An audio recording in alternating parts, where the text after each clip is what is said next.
Which should Florida choose, sales tax relief or property tax relief? Well, a week after Florida Speaker of the House pushed a plan to cut sales taxes, the governor is pushing instead for a cut in property taxes.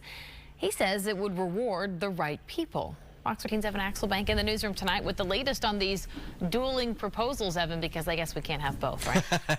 That's probably true mathematically speaking. The one thing they do agree on is that the overall tax cut should be $5 billion. They are at odds, though, over how to deliver that $5 billion. Should it be on taxes you pay for on your property, or should it be on taxes on what you buy at the store?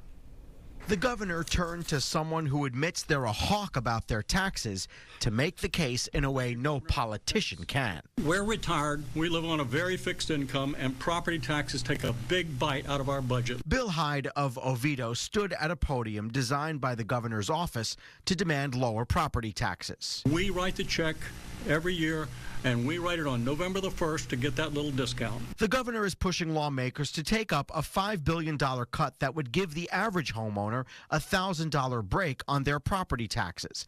It's a shot at the House Speaker, who was urging a $5 billion cut in sales taxes.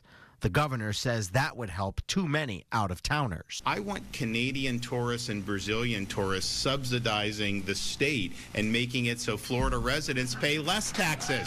I don't want to give Canadians a tax cut. This follows a weeks-long fight over immigration reform in which they eventually compromised but promised publicly that things would smooth over.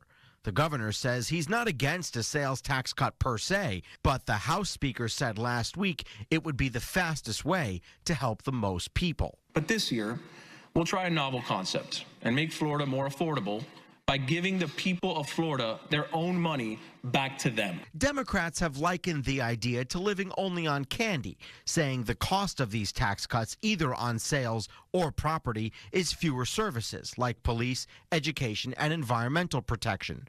A $5 billion cut would require a 4% dip in state spending. Whether I agree with him on everything, is a different debate, but I do appreciate the independent streak, because I think it's important the legislature sets the agenda on policy and on budget.